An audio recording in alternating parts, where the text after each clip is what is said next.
Hoje eu quero falar um pouco com você sobre o poder do falar em outras línguas para a nossa própria edificação pessoal, para o nosso próprio crescimento em Deus. Estamos falando aqui no canal sobre o batismo no Espírito Santo e o falar em outras línguas.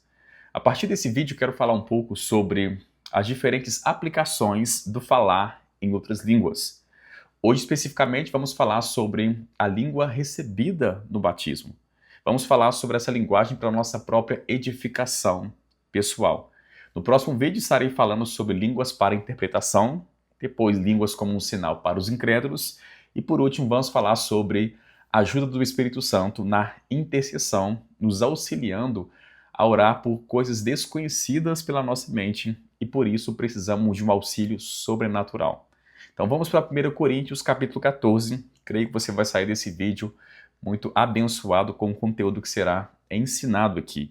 Será que essas línguas são línguas sobrenaturais ou idioma humano?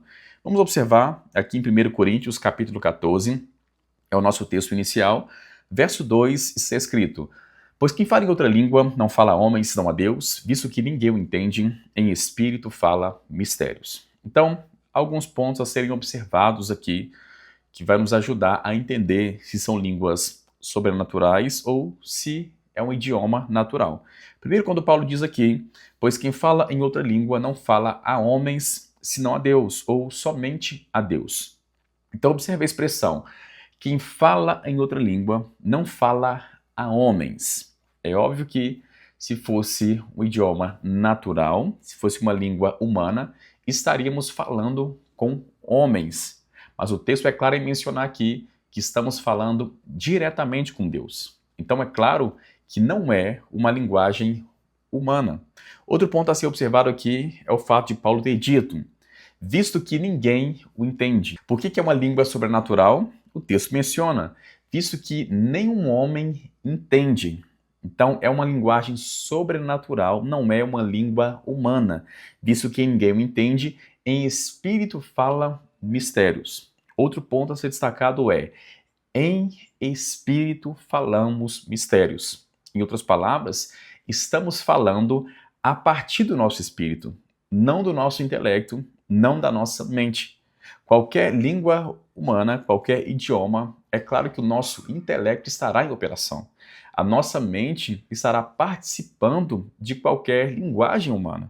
Se eu falar português, inglês, alemão, qualquer língua humana, a minha mente sim vai estar em operação. Mas Paulo menciona aqui que, visto que ninguém o entende, em espírito falamos mistérios. Então estamos falando a partir do nosso espírito, justamente da nossa parte que nasceu de novo quando recebemos Jesus como nosso Senhor. Ele menciona que ninguém entende porque em espírito falamos mistérios. Então, nessa expressão aqui, em espírito falamos mistérios, é mais uma comprovação que é uma linguagem sobrenatural. Porque mistérios aqui pode ser entendido como aquilo que está além do nosso entendimento natural, que só pode ser entendido e discernido por meio do Espírito Santo em nosso espírito. Então, são mistérios, como o próprio texto está dizendo, algumas versões mencionam que estamos falando segredos divinos com Deus. Há uma versão inglesa que fala exatamente isso. Estamos falando segredos divinos a partir do nosso espírito. Então vemos que a linguagem aqui não é uma língua humana, pelo contrário, estamos falando diretamente com Deus. Paulo continua dizendo, mas o que profetiza fala aos homens edificando, exortando e consolando. O que fala em outra língua a si mesmo se edifica, mas o que profetiza edifica a igreja. Outro ponto a ser observado, que esta linguagem, quando Paulo fala sobre o falar em outras línguas aqui, no primeiro aspecto, a pessoa está falando com o próprio Deus e está edificando a si mesmo.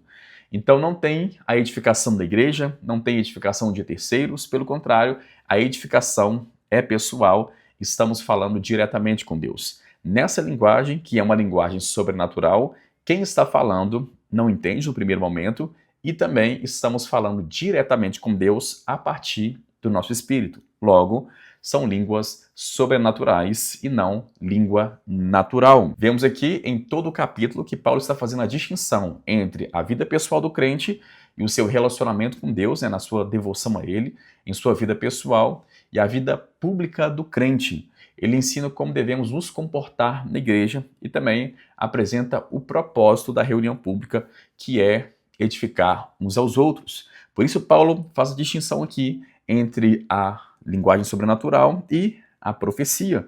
Depois ele vai falar sobre línguas com interpretação, que é o assunto do nosso próximo vídeo. Mas vemos aqui que Paulo está mencionando que o falar em outras línguas, inicialmente, é uma linguagem de edificação pessoal para o nosso próprio relacionamento com Deus, a nossa vida pessoal com Ele. Então, quem fala em outra língua, a si mesmo se edifica, se constrói. Então, vemos aqui que o primeiro propósito, ou a primeira aplicação da linguagem sobrenatural é edificação própria. Falo isso, estou destacando, porque muitos fazem uma confusão com essa linguagem. Muitos pensam que só existe um tipo de língua, quando na verdade, Paulo apresenta aqui em 1 Coríntios 14, 3 aplicações da linguagem sobrenatural. O povo coloca tudo em um pacote, balança, como se fosse a mesma coisa, e faz aquela bagunça com o que o apóstolo Paulo ensinou aqui. Devemos entender que são diferentes aplicações da linguagem sobrenatural. E é isso que o texto está ensinando aqui. Outra coisa que devemos entender é que as línguas são a mesma em sua essência, porém, têm usos e propósitos distintos. São a mesma porque flui do Espírito Santo, mas as aplicações são distintas. É o que o apóstolo Paulo está mencionando aqui. Como quando olhamos, por exemplo, para esportes que jogamos com as mãos, como o basquete, o vôlei, são esportes diferentes, embora joguemos com as mãos, mas têm regras distintas. Da mesma forma, vemos que as línguas são a mesma em sua essência, porém, têm usos e propósitos distintos. E é isso que o apóstolo Paulo está apresentando aqui. Ele está dizendo que na nossa vida pessoal, oramos uma língua que falamos diretamente com Deus, exclusivamente com Ele, e o propósito é edificação própria. Aqui no verso 14, Paulo também mencionou: pois se eu orar em outra língua, meu espírito ora de fato, mas a minha mente fica infrutífera. Então observe o que é dito pelo apóstolo Paulo aqui: se eu orar em outras línguas. Então observe que Paulo está mencionando que essa linguagem, em sua primeira aplicação, é uma linguagem de oração, diferente de línguas para interpretação, ou variedade de línguas com a interpretação, que nesse caso está tratando do aspecto público. Mas quando falamos sobre as línguas recebidas no batismo, estamos falando sobre uma linguagem de oração para o nosso próprio crescimento em Deus, para o nosso próprio relacionamento com Ele. Então vemos Paulo mencionando que o seu espírito está orando de fato. Então o que ele disse no verso 2 é reforçado por ele aqui no verso 14, que é o nosso espírito que está orando, e ele menciona que a nossa mente fica infrutífera. Então mais uma comprovação que as línguas nesse momento aqui é uma linguagem sobrenatural, porque Paulo menciona que a nossa mente fica infrutífera, ou seja, ela não está participando da oração enquanto estamos orando. Estamos orando a partir do nosso espírito e é uma linguagem de comunicação com Deus, porque quem ora fala com Deus e não com os homens. A oração é feita a Deus. Para finalizar, temos também o que é dito por Paulo aqui no verso 13 de 1 Coríntios, capítulo 14, no verso 13, está escrito: pelo que fala em outra língua, deve orar para que possa interpretar. Então vemos aqui Paulo mencionando que a pessoa que fala em outras línguas, se essa pessoa estiver em uma reunião pública, ela deve orar para que possa interpretar. Então vemos que não é uma linguagem humana, porque se fosse uma linguagem humana, é claro que não haveria necessidade de orarmos para interpretar o que está sendo dito, porque ou a pessoa que está falando entenderia, ou a pessoa que está ouvindo também entenderia. Se ele menciona que devemos orar para que possamos interpretar, é óbvio que ele está falando sobre uma linguagem sobrenatural.